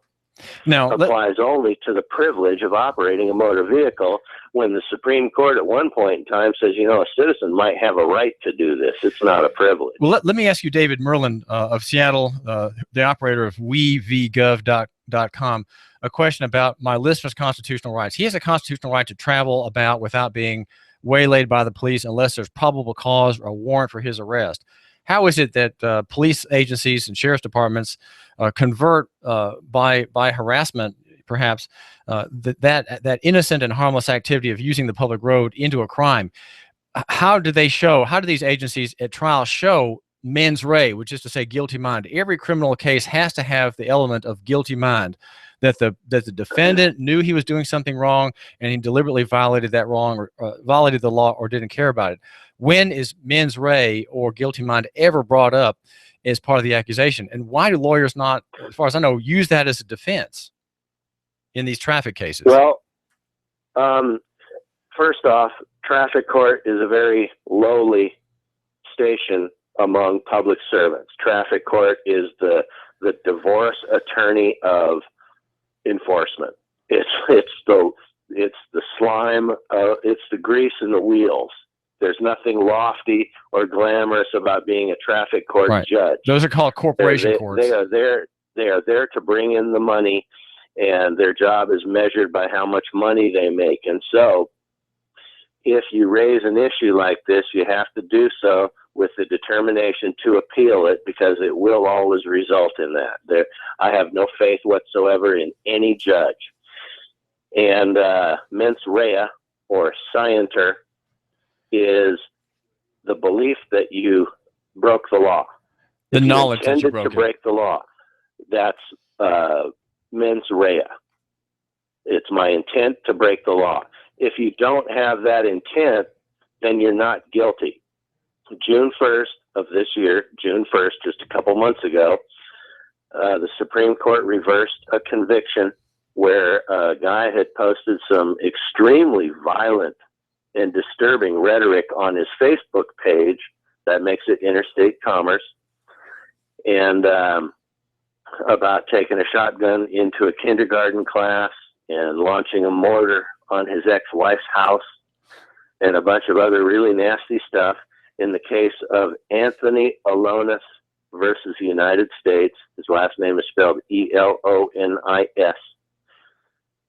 And his conviction was overturned because the jury instruction at trial was that if a reasonable person would read this and believe that they or somebody else was in danger, then the guy's guilty. And the Supreme Court said, oh, no, he was entitled to another jury instruction that says if you don't believe he intended to break the law, he's innocent. This is David Tulis. We're talking with David Myrland in Seattle. Hang on, David. I've got some important messages I want the listener to hear that help support our station. We are AM 1240 Hot News Talk Radio. We're talking with David Myrland, the operator of a website, wevgov.com, in which he has an entire section devoted to the questions that I'm raising here in Tennessee regarding the right to travel versus the privilege of operating a motor vehicle on the road. Is there a right to travel, or must we ask permission from Nashville and the government there to travel about? You give us 12 minutes and 40 seconds, we'll give you Chattanooga and the world. News Talk 1240. When my brother and I opened our first Jets Pizza, we believed if we made the best pizza, customers would find us. So we made fresh dough each day, used fresh toppings, and premium mozzarella cheese. 300 plus stores later, we still do. Try Jet's famous 8-corner pizza with premium mozzarella cheese and one topping, now just $11.99 for a limited time only. Jet's Pizza, the best pizza in town. 3600 Hickson Pike. Life is short. Eat better pizza. Let's get Jets.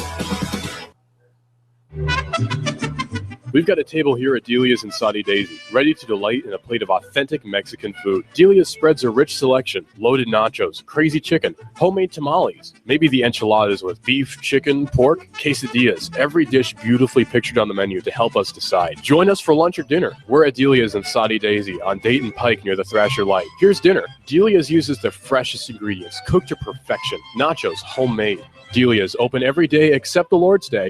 For lunch and dinner, treat yourself to Delia's genuine Mexican food. In Saudi, call 521-7145. That's 521-7145. Do you feel better outside your home or business than in? Indoor air quality is important. Mildew, mold, smoke, water, and rodent damage are prime causes of poor indoor air quality.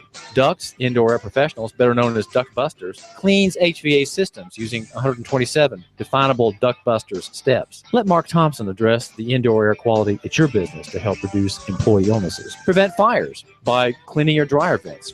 Mark and his parents, Dick and Joan Thompson, have been building our local economy and helping local people with HVAC systems 16 years. Ducts, Indoor Air Professionals. Call 876-9907. 876-9907. Ducks. Call now. You give us 12 minutes and 40 seconds, we'll give you Chattanooga and the world. News Talk 1240. Here comes Dale Earnhardt Jr. He's got third. He's going for second. Earnhardt going for the lead. The NASCAR Sprint Cup Series is on the Motor Racing Network. Coverage continues Sunday here at Live on the Motor Racing Network, the voice of NASCAR. Check it out live on Chattanooga's official NASCAR radio station. News Talk 1240. Right now, you can save half off at hotnewstalkradio.com. Go to hotnewstalkradio.com and click half off for exceptional deals on new and pre-owned unique quality items. For Hamilton County residents only. Save half off at Jet's Pizza, golf clubs, coffee, tea, a real sword, jewelry, and much more. It's half off. Go to half off at hotnewstalkradio.com right now, then click on half off to save big. Be sure to join us live Wednesday, Thursdays, and Fridays at 11 a.m. as we bring you lots of fantastic deals right here, AM 1240 Hot News Talk Radio. HotNewsTalkRadio.com and half off. Surf our site and ride the wave of savings. You give us 12 minutes and 40 seconds, we'll give you Chattanooga and the world. News Talk 1240. If the South would have won, we'd have had it made. I'd probably run for president of the southern states. The day Elvis passed away would be our national holiday. If the South would have won, we'd have had it made. NASCAR, Laura Ingraham, David Tulis, Coast to Coast AM, and CBS Radio News. Chattanooga's news, talk, and sports leader. News Talk 1240.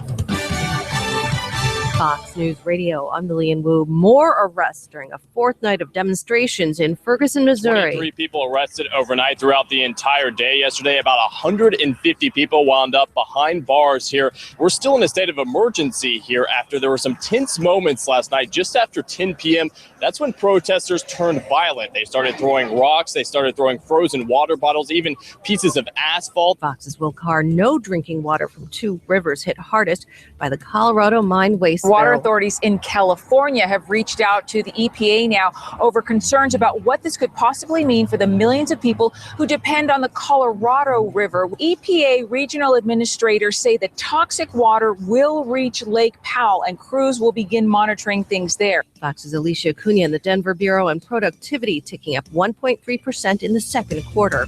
Fox News, we report, you decide. You give us 12 minutes and 40 seconds, we'll give you Chattanooga and the world. News Talk 1240.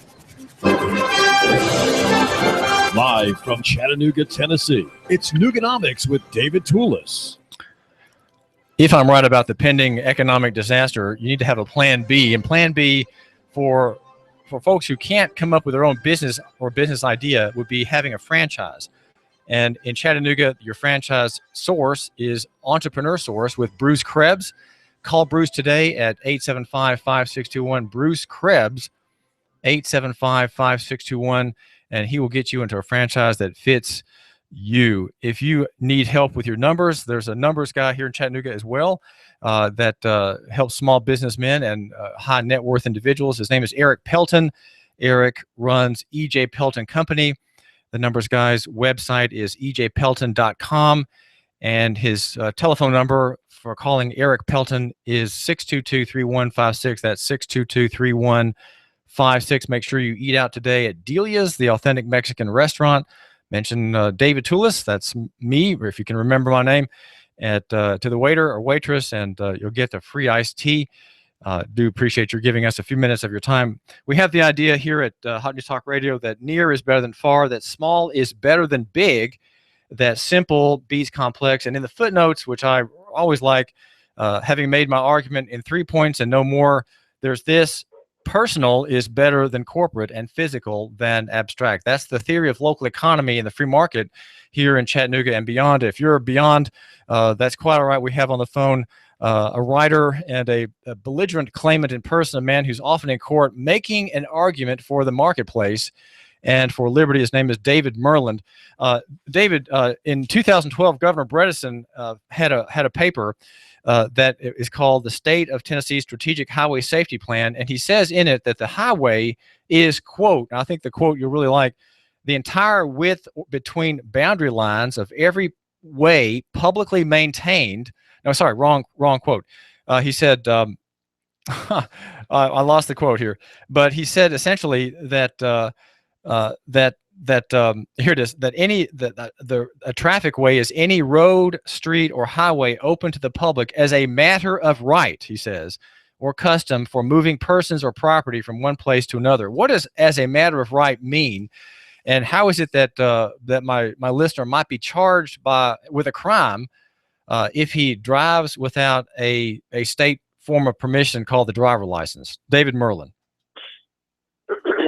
It's a matter of right versus a matter of privilege. A right is not a privilege, and a privilege is not a right. What does that mean? When they confuse the two, you see what happens in relation to, for instance, marriage licenses. It's a right. What is the state doing in the middle of that, calling it a privilege by licensing it? And so you have interference with a right. But what's most important is that in legislation, you have references to open as a matter of right. I want to know where that right is, because it sure isn't manifest in modes of enforcement I experience on a daily basis when I have to put tabs on my license plates on my car. I have to pay motor vehicle fuel excise tax. Where did my right go? It's gone. It's in the law, but it's not in public. And I want to know why I don't have that right anymore. But you say you do. That's Go on. You say you do have that right, and you're trying to find a way to exercise it, David Myrland. That's the main crux of the argument. And we have, as I stated earlier, this quote from the Supreme Court that says a citizen may have, under the 14th Amendment, the right to travel and transport his property upon them by auto vehicle, but he has no right to make the highways his place of business. That's a privilege which may be granted or withheld by the state. And taxed. That's a very clean expression that really is very close to that statement you just read from the governor from 2012. Very similar. It's the same expression, and I want to know where that right went, which forces you to go to the Motor Vehicle Code from its inception, or ab initio. What did it apply to? The first motor vehicle codes applied to motorized vehicles, not engines. These were electric trucks that were big enough to hold loads of goods that moved around the cities to take and deliver goods or persons. Motorized, that means they had big old motors to push the wheels, electric motors. And if they have electric motors that are that big, you can imagine how big the batteries were. And these trucks weighed so much that they were messing up the streets. And so they, and plus there was no white line down the middle of the road, no turn lane, no traffic lights. And so they needed to be regulated so that other people weren't harmed by these big cumbersome vehicles, and their weights would be controlled so they couldn't go on roads that weren't built up sufficiently to handle the weight of certain vehicles. And that's why you have the gross weight limit beside the road on the signs, or the gross weight sticker on the truck. It all came from that. And the first motor vehicle code will be written in a way to address itself only to those vehicles used in commerce upon the highways. And nowhere will you find any place where the legislature expressed an intent to broaden the scope of the code to apply to different subjects. And that's why you still have reference in the law to highways being open as a matter of right, because the right never went anywhere. It was simply enforced out of existence through coercion and through, it's a perfect storm, coercion, dishonesty, and then our ignorance of the law as a society. Those three components. Public servants have no honor, and they're willing to steal from you. You put the law right in front of them, they'll look the other way so they can still get your money. And that leads back to the mens rea.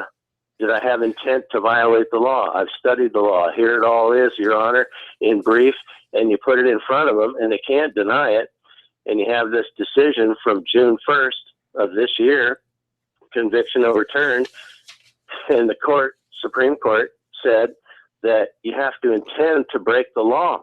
The jury instruction that said if somebody would believe this guy threatened them, then he's guilty, that's an insufficient jury instruction. There should have been one that says he has to have intended to violate the law, and since the jury instructions were insufficient, he's not guilty. But the government's brief, from page 17 to 46, 30 pages, the government argued against that being the standard, and the Supreme Court said this has been the standard for decades, okay? It's a fundamental tenet of criminal law here that you're not guilty if you didn't intend to break the law. And here the government is arguing for 30 pages against the standard. So don't expect to win on it. It's brand new. The government disposed of it years ago, and the Supreme Court just revived it, saying, excuse me, but this is the way it's always been. This is America. It's fairness here, and you have to intend to break the law to be guilty. And if somebody comes into traffic court and they got a bunch of research that proves the law reads a certain way and they can't contradict it on the record, you've made your argument successfully, and now the onus is on the judge to either pull out his corruption and fondle it in public or decide in your favor. And it's going to be corruption every time. They'll force you to appeal it because the traffic court judge isn't willing to be political. He's got his piddly little job. Well, we have to remember, and he makes his money. David Myrland. You won't win on the first level. Well, that's quite all right. It's quite all right that my listener doesn't win on the first level. David Myrland, it's quite all right that the listener who's involved in this question doesn't win on the first level, because an appeal is really what you want. You want a recorded decision. Decisions in corporation courts or city courts or traffic courts are not courts of record, and to have a case disposed in your favor there is no real victory, because it doesn't help anybody else. What the listener needs to understand is that there needs to be a court of record where these arguments that you're making about the liberty of travel are brought into the appellate record. Now, you're talking about the case. Hang on. There are two different interests. One, I want to win my own case so my bacon doesn't end up in jail. Right. Number two, I want to help other people. Right. My liberty is always number one. And so if I can win at the lower level, by hook or Right. by crook. I don't mean dishonestly, but I'll take the victory at the lower level. Yeah, one does However, not lose the on Supreme purpose. Court has said that we look to the Court of Appeals for clearly established law. So if you're on appeal and you win, then you help a lot of people because they can look to that decision and call it clearly established law. Well, we're talking with David Myrland. This is David Tulis. Now, the question is regarding a recent case, Alonis versus U.S., and the High Court defended and demanded that laws be used and interpreted to have the requirement of mens rea or guilty mind. Guilty mind means that the defendant knew he was violating a law and can therefore be convicted on the knowledge. But if the defendant didn't have mens rea or guilty mind, also called scienter, then he can't be found guilty. In other words, that opinion is kind of a shot across the bow against Congress, which writes many laws that are called strict liability, in which you don't have to have explicitly, you don't have to have a motive to break the law in them. So the question we're asking David Myrland is, well, what about these traffic cases where people like Mexicans or here immigrants or people who drive without a driver's license as a matter of principle and a matter of liberty, why are they not accused of intentionally violating the law when they often are people who know exactly what their rights are, know exactly that they have a right to travel by the vehicle of their choice. They're doing it privately, they're not subject to regulation, and they don't have to have a driver's license based on the Tennessee Code. So talk about mens rea then a little bit more, David Myrland. Well, it's a lost principle. Like I said, you have the Department of Justice, which is something like 250,000 U.S. attorneys that think mens rea doesn't count. And the Supreme Court said whether the statute says willingly or knowingly, it doesn't matter. You have to read it into every criminal statute. It exists. It's a tenet that doesn't need to be restated in every statute. And you got the government arguing for 30 pages against it. And so it's something that if you don't know exists, you lose. You can't make the argument. And that term you cited is the one that's been escaping me to this point, strict liability. It's not strict liability. Right. It escapes the tenet of mens rea. You have to read it into every statute. You can't enforce strict liability statutes. I'm glad you're mentioning that ruling. I'm glad you're mentioning David Myrland, that ruling. David Myrland is with us from wevgov.com. He's a legal activist on several topics, including the right to travel and helping people resist claims of states around the country that say there is no right to travel. There's only the privilege of being a licensed driver. So Alonis versus U.S. sounds like very good news for my listener, good news for liberty on the whole. Well, David Myrland, let me ask you about the whole idea of administrative law. In Tennessee, my readings suggest that the driver's license system, the whole Department of Safety, operates in administrative law. It is an executive agency, and the administrative law never trumps constitutional law that might be usable by my listener, perhaps, in exercising a constitutional right. If you're exercising a constitutional right, David Myrland, you cannot be subjected to administrative law. Is that true? They can regulate constitutional rights. They can regulate the exercise of rights. A great example, first one that comes to my mind is, can you open carry? Can you take your gun into a theater or a nightclub? So forth. They're regulating rights. And in all of my 27 years, I've never made an argument that concerned administrative law. Never once. That you start with statute, and over here you have Constitution.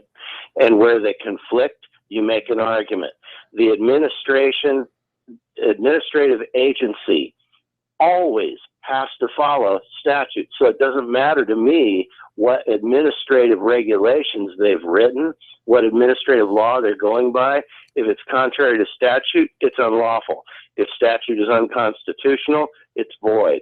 And that's the entire scope of my approach. And I found, and we spoke about this yesterday, this administration, 2008 campaign trail. And if you're driving, you're going to want to pull over because this is going to make you break up crying or laughing or both. Change we need. Transparency. Take government back. Okay? Those were the tenets of this campaign. Take government back. And we all know we got the exact opposite. No transparency. We can't control the government now. We thought it was out of control before. That was nothing compared to this. And the toilet's backed up, and now everybody's in this mode of cleaning the toilet. When you clean a toilet, do you leave part of it unclean? No. You clean the whole thing. And so I'm on this push to shrink government. You're working under the rim, I guess. Go ahead. Me? I say you're working on the toilet rim, the part that you don't see where all the little mold stains are. Wherever it's dirty and you just might not have thought about it, I'm going to give you those thoughts. If you're going to shrink government, you know that's the key. If government was smaller, they'd have a lot less to do to you. And so to shrink government, the easiest way to do it is to shrink revenue. And I concentrate on the illegal revenue streams, like enforcing the motor vehicle code upon public vehicular travelers, like misenforcing the Internal Revenue Code to steal your money. It's all on wevgov.com. And you'll see a link in the menu column to YouTube 2. Click on YouTube 2. It'll take you to my free YouTube seminars. TalkShoe.com is a great site with a whole bunch of archived calls from everybody and their mother. My page is 59615. TalkShoe.com, type in 59615 in the caller ID window, 59615, and you'll come to my page. My show is called No Confidence, and you'll see that I focus on the motor vehicle code, the Federal Internal Revenue Code, and state income taxes to prove that they're stealing by using statute only. I'm the only one that does this. I know what everybody else teaches, and they haven't done the work. They stopped short, and you shrink government by shrinking revenue, and that's why Dave has got me on his call today, is because this particular aspect of misenforcement costs us a lot of money and puts enough money in the pocket of public servants to where they can point a beam at our house and know where in our house we're sitting. They can hack into our computers. They can get our cell phone conversations and all the rest of the ways they use the money against us when they never had it coming in the first place. That's what I'm about. I call the good people that David Myrland because I don't want my listener to hate the good people. I want them to understand that they are exploiting weaknesses that are offered against the public by the law, but often that there's really more liberty than the listener realizes, that the listener has more freedom than he is willing to believe, and he doesn't know he has them because he's never heard the arguments that he may have them. And what I'm not confident of, though, David, is that people like my listener will suddenly take up arms against the Department of Safety. That's not going to happen. What practically do you think can happen? How can American people work toward having more liberty, one small step at a time? Nothing violent, nothing big, nothing really exciting. What are ways we can reduce our exposure to the modern welfare and regulatory state? What about the first thing, and I think the most important thing, is numbers. The more people that know this, the fewer public servants you'll have that are willing to try and get away with it. It's a matter of how big is your side. Our side is just a smattering. They just woke up because of this president.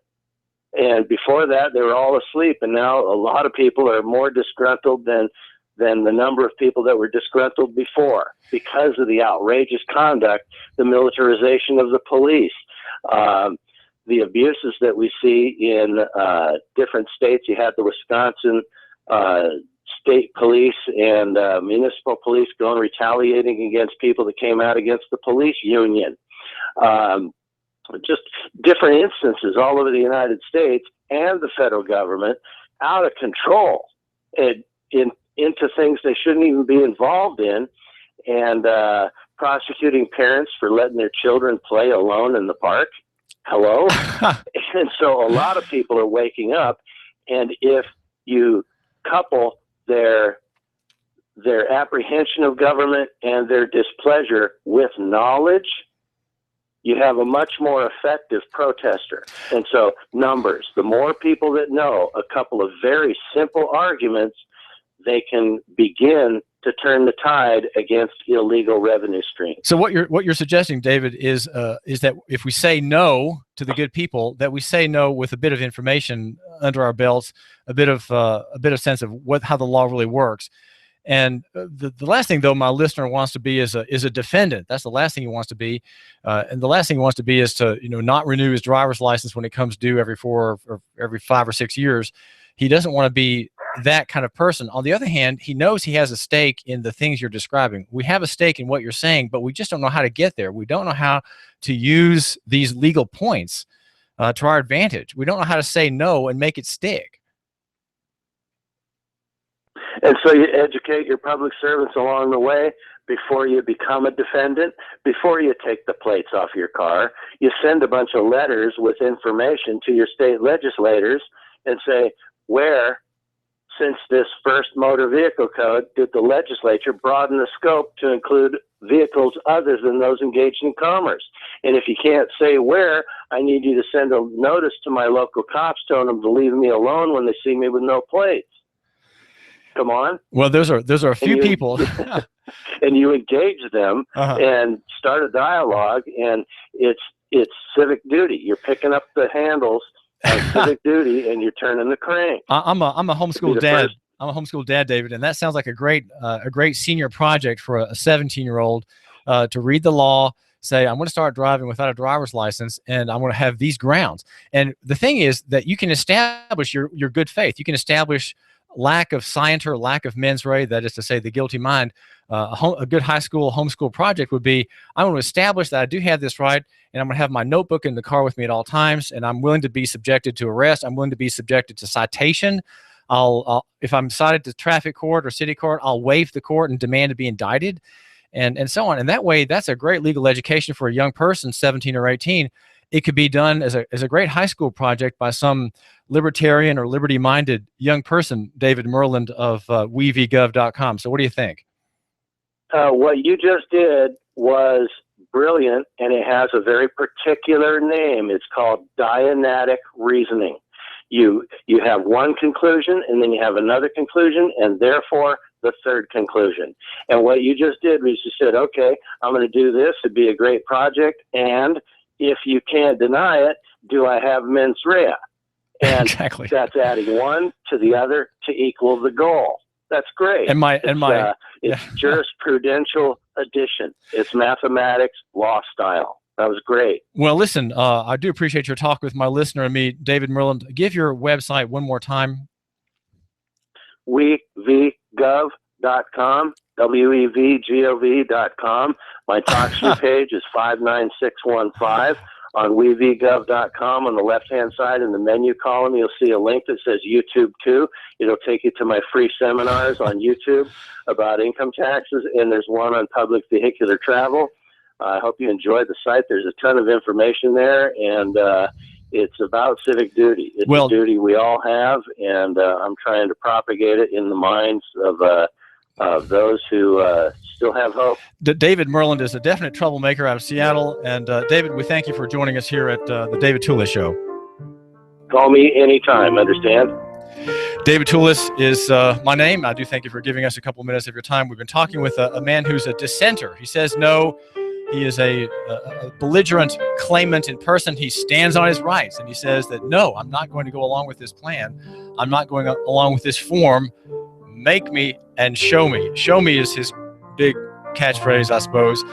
And if you go to Nooganomics.com, you can read a study that I've just published this morning that looks into some of the moldy archives about our situation in Tennessee. We're really much freer than you think. You give us 12 minutes and 40 seconds, we'll give you Chattanooga and the world. News Talk 1240. Sky Aerial Services uses advanced drone technology to give you a better perspective and depth of your property and project. We offer air